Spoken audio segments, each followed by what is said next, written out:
The House of Representatives is heading home for summer break, and in their final hours, they've been busy.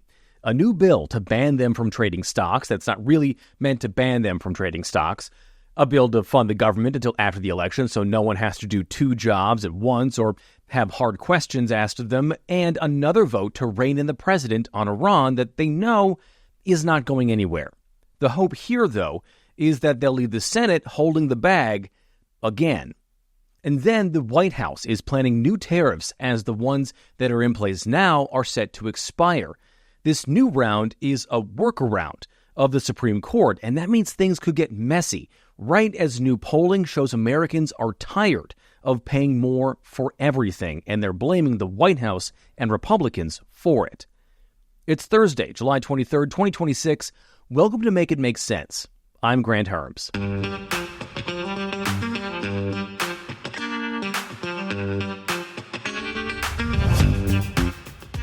Real quick before we get going, 2 years ago, I started this show with one goal in mind: to do the news that makes sense. No network, no corporate owner, no algorithm driving coverage. Since then, it's grown into what you're listening to right now. In-depth breakdowns and insightful interviews, hopefully. Plus, if you're a subscriber to the Make It Make Sense Substack, you get things you've got from civics class, Make It Make Nonsense, and Too Long Tuned Out. That stuff is hitting your inbox 6 or 7 days a week. The price has been $5 a month since day one, and that's about to change. Starting August 21st, it moves to $7 a month. If you subscribe before then, you'll get the $5 a month or $50 a year locked in. You can subscribe now at mimsnewspod.substack.com or head to the link in the description. Okay, let's get on with the show. So today is technically the last day of real work for the House of Representatives for the summer. Before you say, didn't they just have a recess? Yeah, they did. But the actual summer recess for Congress and the Senate isn't a real break. It's work in their home districts or states.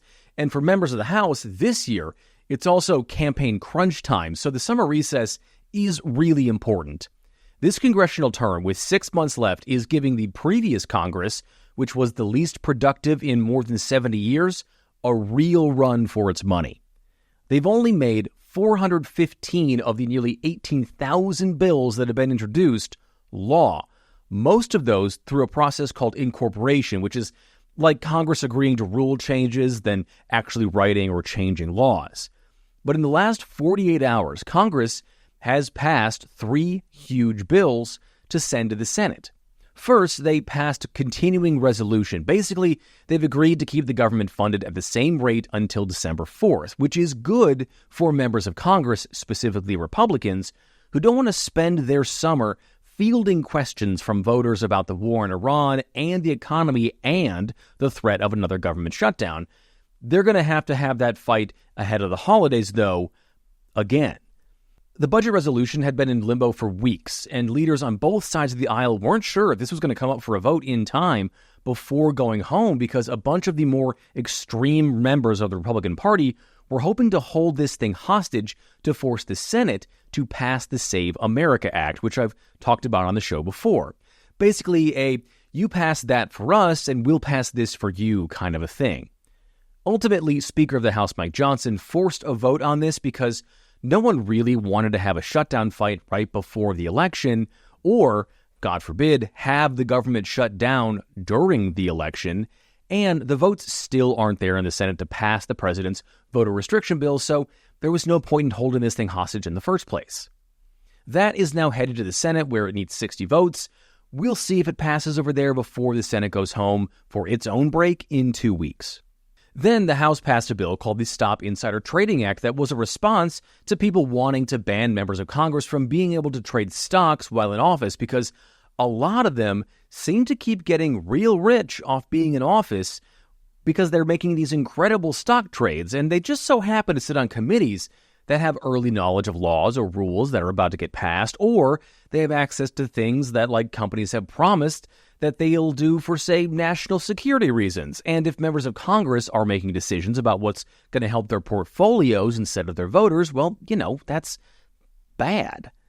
Now, 198 Democrats voted against this bill, and you're going to hear a lot about that this weekend and likely all the way through November. But there is a catch to this, because this bill both is and isn't about stock trades. It does ban members of Congress and their families from buying stocks, but not selling them, which is where the money is made. So it's something that looks like a ban on members getting rich, but it isn't. And really the reason Democrats voted against this thing was because Republicans tried to pull a fast one here, and they slipped in a section of this bill that would have created a voter ID mandate for all federal elections. That is likely unconstitutional because, if I've said it once on this show, I've said it 1,000 times. The Constitution makes it very clear that states are in charge of running their own elections. But Republicans also knew that Democrats wouldn't vote for this bill if that was in there and needed something to bring home to voters that they could run on. Kentucky Republican Thomas Massie said so on Twitter, writing, "Congress is not serious. We are voting on a stock trading ban for members of Congress, but Republicans added voter ID in the legislation, not to get Dems to vote for voter ID, but to get them to vote against the stock trading ban so they can use it in the November election." Now, Massie is on his way out after Trump basically forced him out of office and he lost his primary, so he's been saying a lot of the quiet parts very out loud. And because of all of the things he just said, this bill is likely dead on arrival in the Senate. The last bill that the House passed was a little unexpected. The House passed another resolution to force Trump to come to them to get approval to keep the war in Iran going or to end it. That passed with almost every Republican voting against it, except 4 who crossed the aisle. Now, it was unexpected because for weeks, Speaker of the House Mike Johnson has been trying to avoid having this vote, to avoid having the president storm up to the Capitol to yell at him and other Republican members of the House, like he did with Republican senators not that long ago. But the polling has gotten really, really bad. A new poll from the University of Maryland out this week found that a majority of Americans want the war to end regardless of whether the U.S. has actually accomplished any of its goals. About 40% of Americans think the war is illegal according to both U.S. and international law, which is a plurality, meaning not a majority, but it's still the largest amount in the poll. And on top of that, a new poll from Fox News this week puts Republicans far behind Democrats when voters were asked who they want in office. Voters now say they trust Democrats more on income inequality, healthcare, inflation and prices, the economy, foreign policy, government spending, and immigration. And when voters were asked if they'd rather vote for a generic Democrat versus a generic Republican in November, 53% said the Democrat to 46% who said the Republican. A 7-point gap is a big gap.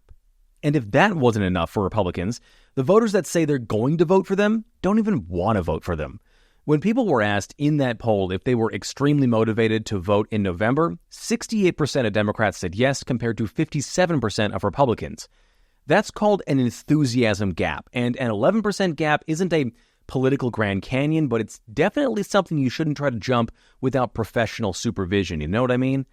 All of that means Johnson had a choice to make, and backed into a corner by polling, said this during his own press conference this week. And I know that this administration is working around the clock to resolve that in a way so they don't suffer any more troop losses. This is a great tragedy. It shouldn't happen. But it is a very important objective that I believe we've achieved to ensure that the largest sponsor of state of terrorism does not have a nuclear weapon. That would be a disaster for everybody, and everybody around the world understands that. Now we got to wrap it up. Yes, ma'am. Fourth row. Johnson hasn't broken ranks from the White House very often, and certainly not on huge things like the war, so for him to say that was a deal. The Senate held its own war powers vote the same day, and it failed by 3 votes this morning, so the president will still have unchecked power to keep bombing Iran. But the fact the House is getting antsy about this is a sign that things might be changing, and without a doubt, when members go home for the next month, they're going to get earfuls about the war in Iran, and they may come back a little bit different. Okay, let's take a quick break, and when we come back, tariffs, take 2. You know how every social media platform is basically engineered to make you angry and keep you scrolling? That's not an accident. Outrage performs better than nuance, so the algorithm feeds you outrage.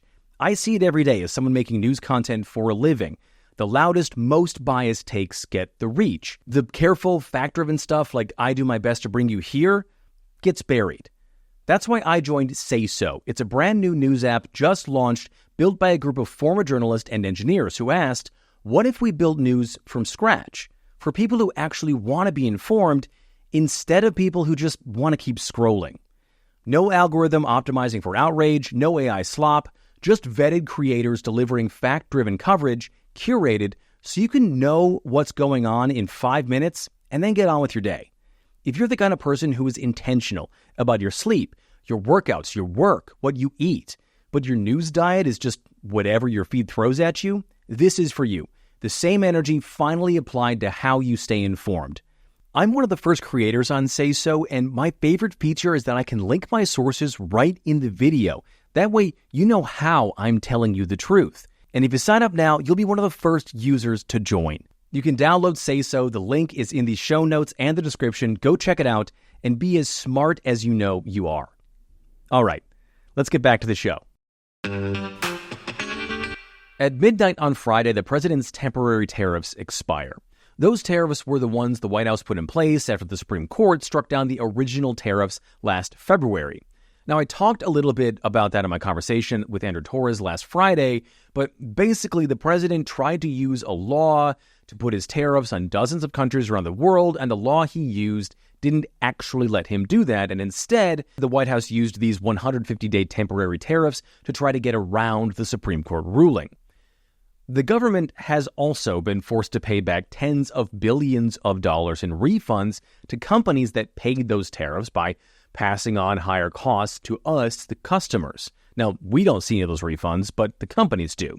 And that's sort of a 1-2 punch, because some new numbers out from the nonprofit group We Pay the Tariffs found that since Trump put his tariffs in place last March, we've paid more than $468 billion in tariffs, or about $1,341 per American man, woman, and child. That is a lot of money, and those numbers only go through May of this year, so we've paid even more since then. It doesn't include the taxpayer cost of the refunds, and there's also no sign of it slowing down. Just this week, Trump slapped huge tariffs on Canada, a 50% tariff on a ton of products across the board that will have sweeping impacts on the auto industry, housing and construction, food, and oil and gas, even if energy products aren't specifically being targeted by this round of new tariffs. Now, at first, Trump said on Truth Social that these things were because of last week's wildfires and the smoke that choked the air in a lot of the upper Midwest and Northeast. But then yesterday in the Oval Office, he said that's actually not the reason. On your tariffs last night, the Canada tariffs, are those a response to the wildfires in Canada? No. That's separate. We're looking at that separately. And is there anything Canada It's only can do? response to the way they've treated our farmers and our people. Yeah. Canada's been very, very tough on us over the years, for many years, and no other president's done anything about it. I love Canada. I love the people of Canada. Many friends that live in Canada, but their leadership from Trudeau to the current leadership, I mean, in all fairness to them, they need us to survive. Without us, there's no way they can survive. But they've been very, very tough over a period of the last 50 years, actually. So it isn't the reason, but also the wildfires are bad, and maybe it is part of the reason, but they're still looking into it. It's a lot. Trump has also said the U.S. isn't going to renegotiate the U.S.-Mexico-Canada trade deal that he negotiated during his first term to replace NAFTA, even though when he signed the agreement, he said it was the best agreement the U.S. had ever made. The real reason, though, for all of this is a bridge here in Detroit called the Gordie Howe Bridge. I'll talk more about that next week after the president visits Michigan on Monday.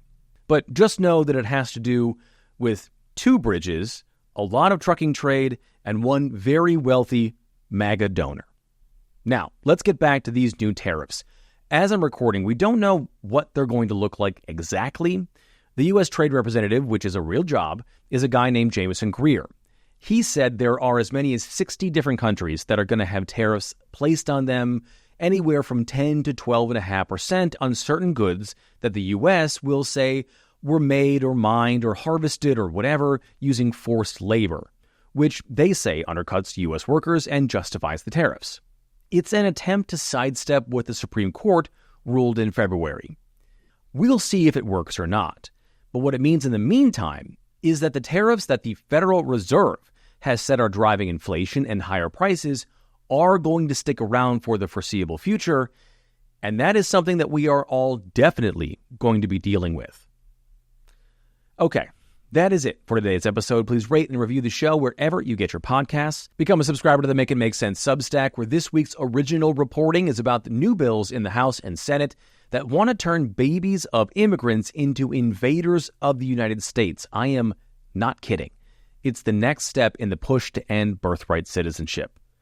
That is just for paid subscribers, and if you're not one already, you do have until August 21st to lock in the Make It Make Sense launch price of $5 a month or $50 a year. That is less than $1 a show. Plus, you get access to things like things you forgot from civics class, the weekly reporting, Make It Make Nonsense, and Too Long Tuned Out in your inbox. That is practically something every single day.